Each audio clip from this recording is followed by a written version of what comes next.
Hello traders. So today we are going over our red day recap. On this channel we show the good and the bad, and unfortunately today this is a pretty big red day. I'll walk you through the morning and I can tell you the mistakes I made because it's not pretty, but we always have to learn from our mistakes, and I can already tell you exactly where I made my first mistake. Now, when I first started watching the stock, I saw the push from 120 to about 170. On the 5 minutes, I see this big red candle, this huge rejection back down to 125. Now, typically with these low flow penny stocks, they usually go one of two ways. They'll have a big push, they'll dump, and they'll fade below where they started. So if you're shorting in this area, you are generally expecting the stock to go below 120. But if you look at this candle, it left a massive wick at the bottom and closed about 14 cents off the low. And the next candle was a solid green candle. So I initially took the short around the 150 area. My initial thought at the time was, after this rejection and this push, it should fade back below 140. I was very wrong. If you look at this chart, you can tell it actually went to 190. You can tell by the 20 moving average that these candles were basically just hugging this 20 EMA, and there was no real chance for me to salvage this position. So my average was in the 150s. I see this rejection at 172. I see this inside candle at 157. And fortunately, I got out. So after the break of this consolidation, or this 160 level here, I told myself that I was going to exit. The reason was because I was in full size, and this chart already invalidated my thesis. Now, I thought this was going back below 140. It still can. I wasn't convinced that it wasn't going to at the time, but I knew if it breaks 160, then I would have to get out and potentially reposition later on. So that's what I did. I shorted in the 140s and a little bit in the 140s, mostly in the 150s. I got around 165, 6,000 shares. My first trade, I was red about $600. So after that, the stock makes this move to 190, holds this 160, 170 area. And when the market opens, it kind of rolls over. It fades from 160 down to about 135. And this is where I made my second most fatal mistake. I shorted this breakdown. I saw the big drop. I saw that it was rejecting VWAP, even though it did leave a wick at the bottom on the 5 minute, but it wasn't breaking above VWAP. So I got in around the break of this 150. Now, looking back, this was an absolutely terrible trade.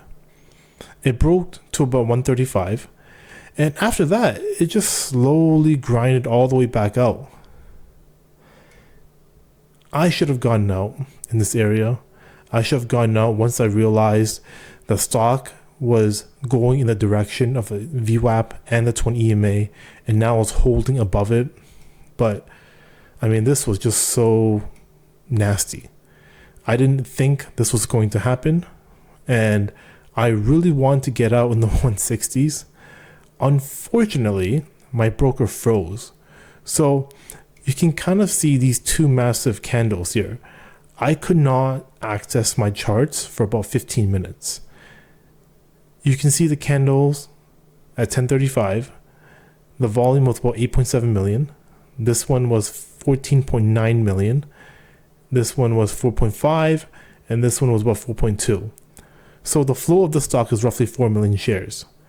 But you can get an idea of what was going on.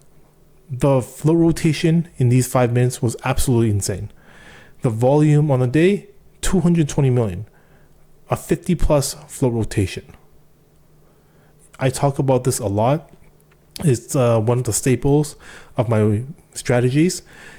And shorting into a stock with a very high win rate, shorting into a stock with a very high flow rotation is always a recipe for disaster, at least with my strategies. So I made a big mistake, and when it came back down to 168, I finally got access to my broker. I could actually see the level 2 again and see the charts. I did not get out because by the time I actually was able to start trading again, I saw this huge rejection. It was breaking below VWAP. Even this candle, I told myself it wasn't even breaking the pre-market highs yet. But, it was... You can kind of see what happened afterwards. It was just really, really choppy. There was just up and down, up and down. I eventually exited on this candle here, on this push.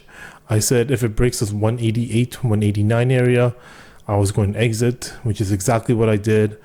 My average was absolutely terrible. I was completely flustered today.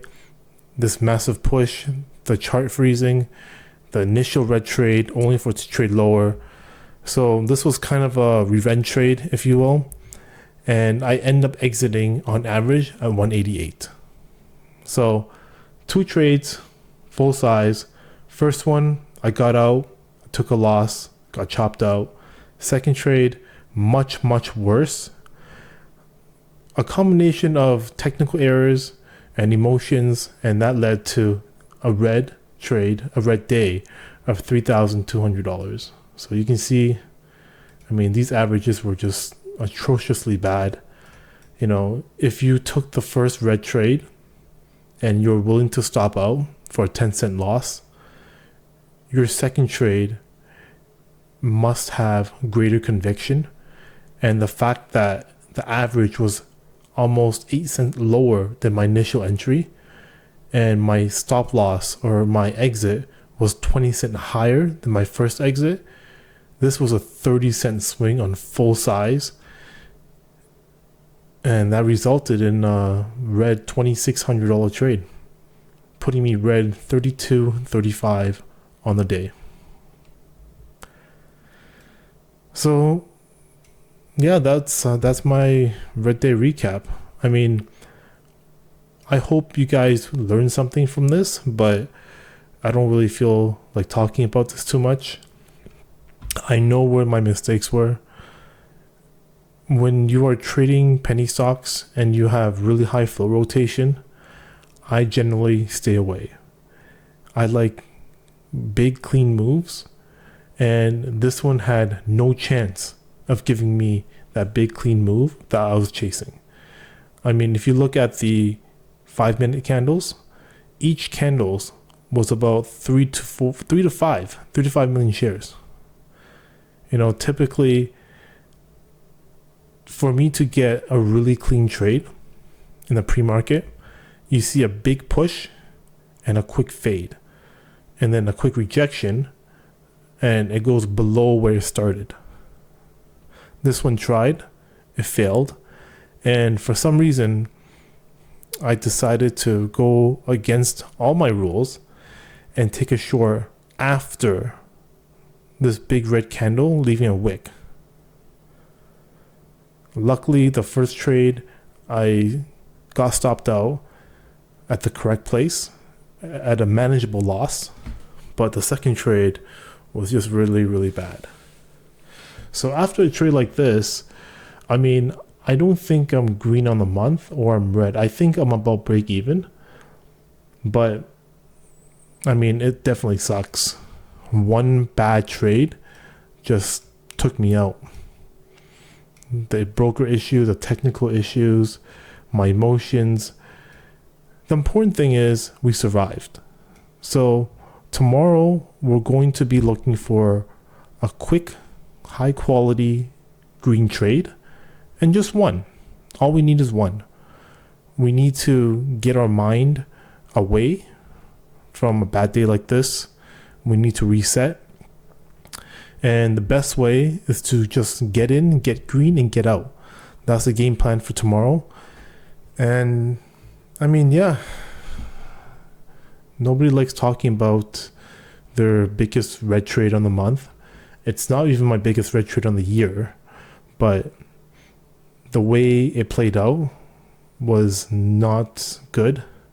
It left a very bitter taste in my mouth, especially because I always tell myself that once it makes this move here, do not short it. I restrained myself from making this exact same mistake that I did today many, many times over. And the one time I do it, it becomes this massive loss. And you know what? It's an important reminder to always stick to your rules. My strategy is different from yours. Everybody has a different way of looking at stocks. Everyone sees the charts differently.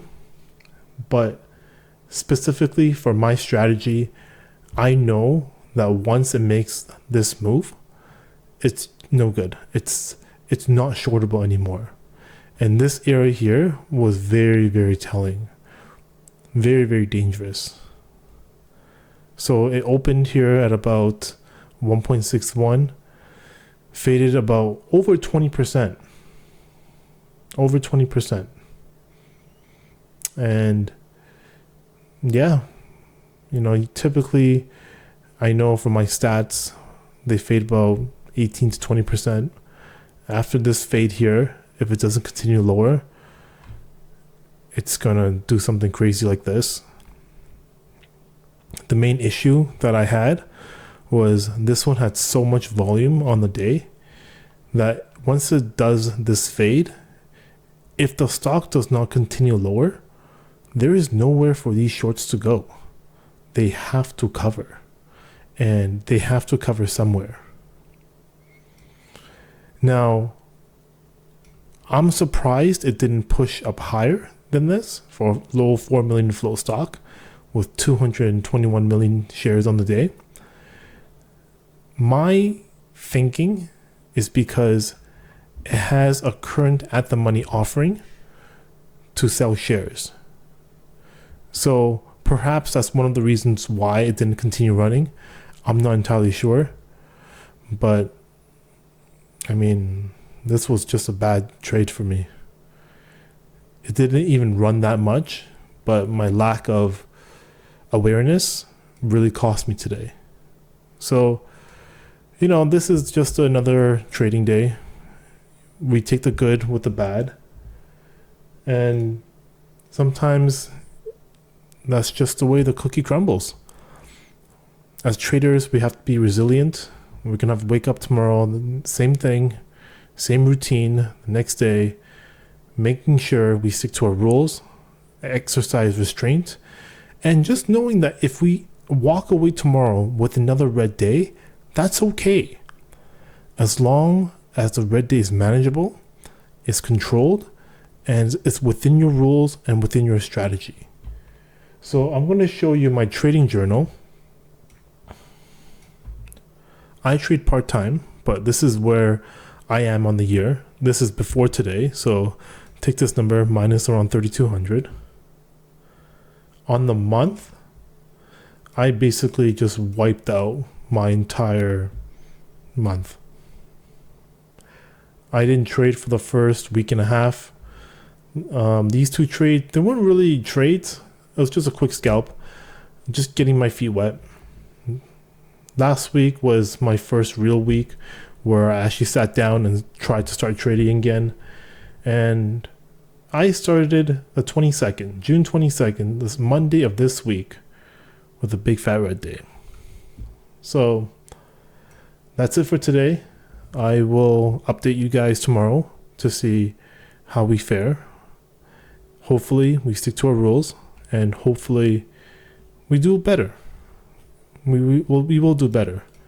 But we share the good and the bad, and today's a bad day, but it's not the worst day. And it could have been a lot worse. If I got squeezed to 234, I would have doubled my losses, and it could have gotten really, really ugly. So as bad as this red day is, I don't think it's enough to put me emotionally charged for the next day. If this was $6,000, I probably need a week break, but 3,000, I've seen this many, many times. I've been trading for 8 years. I've seen losses 10 times as big as this.